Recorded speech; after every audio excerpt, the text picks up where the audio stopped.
Private school మీద దాడులు అరికట్టాలి. ప్రైవేట్ స్కూల్ మీద దాడులు అరికట్టాలి. Save school, save schools, save school, save school, save school, save school, save school, save budget schools, save budget schools.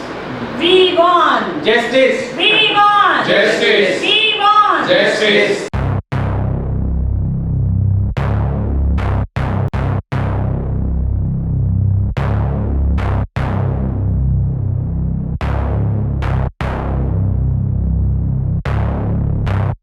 నమస్తే అండి, నా పేరు విజయేందర్ రెడ్డి. ఈరోజు ఉప్పల్లో ఉన్న స్కూల్స్ అన్నింటినీ గ్యాదర్ చేసి వాళ్ళు ఫేస్ చేస్తున్న ప్రాబ్లమ్స్ పైన ఒక ప్రెస్ మీట్ పెట్టడం జరిగింది. ఉప్పల్లో ఉన్న 150 స్కూళ్ళల్లో ఆల్మోస్ట్ 80% ఆఫ్ ద స్ట్రెంత్ మనకి ఈరోజు ఇక్కడికి రావడం జరిగింది. ఏ అసోసియేషన్తో కూడా సంబంధం లేకుండా కామన్ కరెస్పాండెంట్స్ అందరినీ పిలిచి వాళ్ళ సమస్యలు ఏంటో తెలుసుకున్నాను. తెలుసుకున్న తర్వాత ప్రతి ఒక్కరు ఫేస్ చేసే ప్రాబ్లమ్స్ ఏంటంటే స్టూడెంట్ యూనియన్స్తోని అండ్ ప్రెస్ వాళ్ళతో కూడా ఫేస్ చేస్తున్నారు. ఇక్కడ మనకున్న ప్రాబ్లం ఏంటంటే ప్రెస్లో 80% ఆఫ్ ద పీపుల్ ప్రతిసారి సపోర్ట్ చేసిన వాళ్ళే ఉన్నారు. కానీ రిమైనింగ్ 20% వాళ్ళు చేసే పనుల వల్ల ఈ 80% పాజిటివ్ ఉన్న వాళ్ళపైన కూడా ఎఫెక్ట్ పడుతుంది. వాళ్ళని అంటే వాళ్ళు కూడా నెగిటివ్ అయ్యే పరిస్థితికి వస్తుంది. At the same time student unions కూడా మంచి యూనియన్స్ ఉన్నాయి, మంచి చేసే యూనియన్స్ కూడా స్టూడెంట్ యూనియన్స్ ఉన్నాయి. కానీ కొన్ని యూనియన్స్ వల్ల వీళ్ళకి కూడా చెడ్డ పేరు వస్తుంది. ఆ యూనియన్స్ ఎట్లా బిహేవ్ చేస్తున్నారంటే ఒక ఫేక్ కార్డ్ తీసుకొని వచ్చి కరెస్పాండెంట్ దగ్గరకు వచ్చి ముఖం మీద కార్డ్ ఇసిరి కొట్టి నాకు ఈ డబ్బులు నాకు ఆ డబ్బులు లేదు అంటే నాకు నీకేమున్నాయి, నీ స్కూల్కి ఏమున్నాయి, నువ్వు కమర్షియల్ ప్రాపర్టీ ట్యాక్స్ ఏం కడుతున్నావు. సార్ మా పరిస్థితి ఏంటంటే స్కూల్లోకి ఎంటర్ అయ్యే రైట్స్ ఎవ్వరికీ లేవు. ఫస్ట్ అది అందరూ క్లారిటీగా అర్థం చేసుకోవాలి. అది ప్రెస్ కావచ్చు, స్టూడెంట్ యూనియన్స్ కావచ్చు, ఇంకేదైనా అవ్వచ్చు. మీకు ఏదైనా ప్రాబ్లం స్కూల్తో ఉంటే ఒక రిప్రజెంటేషన్ ఇవ్వండి మేనేజ్మెంట్కి. పలానా రోజు పలానా టైంకి మేము వస్తున్నాం సార్, మీ స్కూల్లో మాకు ఈ డౌట్ ఉంది లేదా ఈ ప్రాబ్లం ఉందని ఒక రిప్రజెంటేషన్ మేనేజ్మెంట్కి ఇవ్వండి. మేమే అలో చేస్తాం కదా. స్కూల్ లోపలికి వచ్చి గొడవ చేయడం ఎందుకు, క్లాస్ రూమ్లోకి వెళ్ళి పిల్లల్ని భయపడేయడం ఎందుకు. పిల్లలు స్టార్టింగ్ ఏజ్ వచ్చేసి 3 years నుంచి స్టార్ట్ చేసి జస్ట్ 14 years బిలో వాళ్ళే ఉంటారు మన స్కూల్లో. వీళ్ళని బెదిరించడం ఏంటి, ఎక్కడికి పోతుందో అర్థం కావట్లేదు. సో ప్రెస్ వాళ్ళకి, పెద్ద ఛానల్స్ వాళ్ళకి అండ్ మా కరెస్పాండెంట్స్కి సపోర్ట్ చేసిన ప్రతి ప్రెస్ని మేము కోరేది ఏంటంటే అన్న మీరు చేసిన సపోర్టు కొన్ని చిల్లర వ్యవస్థల వల్ల పోతుంది. దయచేసి మీరు ముందుండి మాకు సపోర్ట్ చేయండి. మీ అసోసియేషన్లో లేదా మీ ఆర్గనైజేషన్లో ఉన్న వాళ్ళని మీరే కొంచెం అరికడితే ఇంకా బాగుంటుంది. లేదంటే మేము ఎట్లాగో పెట్టే కేసులు మేము పెడతాం, ఎక్కడికి వెనక పోయేది లేదు, తగ్గేదేం లేదు. అలాగే ఈరోజు ఓవరాల్గా డిస్కషన్ తర్వాత మేము డిసైడ్ చేసిన కొన్ని పాయింట్స్ ఏంటంటే రేపు ఇమీడియట్గా మేము కమిషనర్ ఆఫ్ పోలీస్ని కలుస్తున్నాము. అక్కడ ఒక చిన్న ప్రెస్ మీట్ పెడుతున్నాము. మేడంని కూడా, సుమతి రెడ్డి గారిని కూడా మేము మా స్కూల్స్కి సేఫ్టీ యాక్ట్ అనే చట్టం కూడా మాకు కూడా ఇంప్లాయ్ చేయాలనేది కోరుతున్నామని, దాంతోపాటు ఫేక్ యూనియన్స్ని మాత్రం నిర్మూలించాలని కోరుతున్నాము. ఆర్టీఐ యాక్ట్ అనేది చాలా ప్రమాదకంగా మారుతుంది మా స్కూల్స్ పైన. వీటిని కొంచెం నిర్మూలించాలి సార్. ఎటువంటి ఫండ్స్ కానీ మేము గవర్నమెంట్ నుంచి తీసుకున్నప్పుడు మేము ఆర్టీఐ పరిధిలోకి ఎందుకు రావాలని అర్థం కావట్లేదు. ఈ ఆర్టీఐని యూజ్ చేసుకొని ఎంత హెరాస్ చేయాలో అంత హెరాస్ చేస్తున్నారు. 30 to 40% of the time lady correspondents ఉంటున్నారు స్కూళ్ళల్లో. వాళ్ళని పైకి కూడా వదలకుండా నోటికి వచ్చిన లాంగ్వేజ్ మాట్లాడుతూ ఇష్టం వచ్చినట్టు బూతులు తిరుగుతూ అది బగలగొడుతూ ఇది బగలగొడుతూ హెరాస్ చేస్తున్నారు.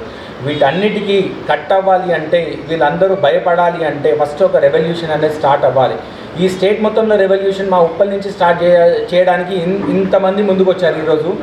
సో ఈరోజు ఏదైతే డిస్కస్ చేసామో ఇవన్నీ కూడా పాయింట్స్ ఒక పేపర్ పైన పెట్టి అతి త్వరలో బంద్ అనేది ప్రకటించి మేము దీనిపైన ఒక రెవల్యూషన్ తీసుకురావడానికి రెడీ అయినాము.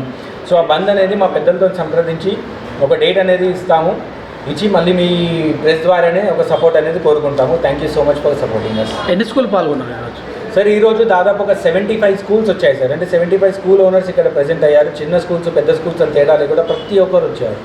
మేము ఒక స్టేట్ మీటింగ్ పెడితేనే ఒక 20-30 స్కూల్స్ రావడం కష్టంగా ఉన్న పరిస్థితిలో ఓన్లీ ఉప్పల్లో, అది కూడా షార్ట్ నోటీస్ ఇచ్చినా కూడా ఇన్ని స్కూల్స్ వచ్చాయంటే వాళ్ళ ప్రాబ్లమ్స్ ఎంత గట్టిగా ఉన్నాయో ఒకసారి మీరే ఆలోచించాలి. సో ఓన్లీ ఉప్పలేనా ఈరోజు ప్రజెంట్ అయిన వాళ్ళు? ఓన్లీ ఉప్పల్ మండల్ స్కూల్స్ మాత్రమే వచ్చారు. సో మరి స్టేట్ వైజ్గా బంద్ చేస్తారా లేకపోతే ఓన్లీ ఉప్పలే? ఫస్ట్ ఇనిషియేటివ్ ఉప్పల్ నుంచి తీసుకుంటున్నాం సార్. దీన్ని గట్టిగా స్టేట్ లెవెల్లోకి తీసుకెళ్తాము. అంటే ఇక్కడ ఏంటంటే సార్, ఎవరిని మేము తిట్టాలన్నా కాదు, ఏం చేయాలన్నా కాదు, మేము సేఫ్గా ఉండాలంటే ఏం చేయాలి అనే దానిపైన వర్క్ చేస్తున్నాం సార్. ఎందుకంటే ఈ యూనియన్లను ఫస్ట్ ఆపాలి. మంచిగా ఉన్న యూనియన్లు వెళ్ళి రిప్రజెంటేషన్ ఇచ్చుకొని మా స్కూల్లో ఏం లేదు ఏముందో తెలుసుకొని తప్పేం లేదు. కానీ అటాక్ చేయడము, డైరెక్ట్ స్కూల్లోకి ఎంటర్ అవ్వడము అది మాత్రం జరగొద్దు. ట్రెస్ పాసింగ్ కేసెస్ ఉన్నాయి, దానికి సెక్షన్స్ ఉన్నాయి, అవి ఇంప్లై అయితే జాగ్రత్త అని చెప్తున్నాను సార్. సో స్కూళ్ళ పైన జరుగుతున్న అటాక్స్ గురించి ఒక సింపుల్ వర్డ్లో చెప్తానండి. ఓన్లీ ఉప్పల్ మండలంలోనే దాదాపు మేము 6,000 మంది టీచర్లకి ఉపాధి కల్పిస్తున్నాం. ఈ టీచర్లు కాకుండా మన స్టాఫ్ కావచ్చు, రిమైనింగ్ డ్రైవర్స్ కావచ్చు, డైరెక్ట్గా ఇండైరెక్ట్గా దాదాపు ఒక 10,000 మందికి మేము ఉపాధి కల్పిస్తున్నాం. ఓన్లీ ఉప్పల్ కాన్స్టిట్యూషన్ ఇంతమందికి మేము ఉపాధి కల్పిస్తున్నప్పుడు మాలాంటి వాళ్ళపైన అటాక్స్ చేయడం, మాలాంటి వాళ్ళపైన మీరు ప్రాపర్టీ ట్యాక్స్ పెంచుకోండి అనడము, డబ్బులు ఇవ్వనడము, టార్చర్లు అయితే ఖచ్చితంగా తగ్గాలి సార్. తగ్గడానికి మేము తగిన సెక్షన్స్ అవన్నీ కూడా ఏర్పాటు చేసుకొని త్వరలో ఒక కమిటీ ఫామ్ చేసి ఉప్పల్ మొత్తంలో బంద్ అనౌన్స్ చేద్దాం అనుకుంటున్నాము. దయచేసి మా కరెస్పాండెంట్స్ అందరినీ సేవ్ చేయాలని ప్రెస్ వాళ్ళకి అండ్ అదర్ పీపుల్కి కూడా పొలిటీషియన్స్కి కూడా మేము వేడుకుంటున్నాము. Thank you. నా పేరు సాగర్ గ్రామ స్కూల్ కరెస్పాండెంట్. ఈరోజు ఉప్పల్ మండలంలోని దాదాపు 85 మంది కరెస్పాండెంట్లు ఈ మీటింగ్లో పాల్గొనడం జరిగింది. మరి ప్రత్యేకమైన దృష్టి మాది ఏంటంటే మీటింగ్ సందర్భంగా అన్ని స్కూల్స్ ఎదుర్కొన్న సమస్య విద్యార్థి సంఘాల గురించి మరియు కుల సంఘాల గురించి. వీళ్ళు ప్రతిరోజు కూడా మా స్కూల్ని విజిట్ చేయడము, మరి మమ్మల్ని బాగా ఇబ్బంది పెడుతూ మేము వినే పక్షంలో మా లోపోల్స్ ఇలా ఉన్నాయి అట్లున్నాయి చెప్పడము, ఏదో విధంగా పైసలు అనుకొని పోవడం కార్యక్రమం ఉంది వాళ్ళు. కాబట్టి మేము చాలా తీవ్రంగా ఈ సమస్యను ఎదుర్కొంటున్నాం. మరి ఈ సమస్యని నిర్మూలించాలనేసి మేమందరం ముందుకు వచ్చి ఏదో ఈ నెలలో ఏదో ఒక డేట్ డిసైడ్ చేసుకొని మా పెద్దవాళ్ళందరితో ఆలోచన చేసుకొని మరి స్కూల్ కూడా బంద్ పెట్టామని గవర్నమెంట్ ద్వారా ఈ ప్రోగ్రామ్ స్టార్ట్ చేస్తున్నాం. కాబట్టి ఈ ప్రెస్ వాళ్ళు కానీ మరి మాకు సపోర్ట్ చేయాల్సిందిగా కూడా కోరుతున్నాం. రమన్ కపూర్ సార్. సో ఆల్రెడీగా సార్ చెప్పిన ఈ ప్రాబ్లమ్ని ఫస్ట్ ఫేస్ చేసింది నేనే. వాళ్ళకి జెంట్సా లేడీస్ అని సంబంధం లేదు, ఈ యూనియన్ వాళ్ళకి ఎంతనే వెళ్తారు సార్ వాళ్ళు. సో నేను ఏం చెప్తున్నా అంటే తల్లి తండ్రి గురువు దైవం ఇప్పుడు మీకు చెప్పాను, కానీ గురువుకు మాకు ఇక్కడ సెక్యూరిటీ లేదు. మేము సార్ అని ఎలాంటి వాళ్ళైనా సరే, ఈవెన్ పేరెంట్స్ అయినా సరే సార్ అని మేము రెస్పెక్ట్ ఇస్తాం, కానీ వాళ్ళు అలా ఉండరు, అన్పార్లమెంటరీ లాంగ్వేజ్ యూజ్ చేస్తారు. సో ఇలాంటి బాధల నుంచి మాకు బయటపడాలంటే సార్ వల్లనే నాకు ఫస్ట్ టైం వచ్చానండి నేను మీటింగ్కి. సార్ ఒక ఇన్సిడెంట్ చూశాను, మాకు ధైర్యం అనిపించింది, ఓకే మాలాంటి వాళ్ళకు కూడా ఒక సపోర్ట్ ఉన్నారు అని.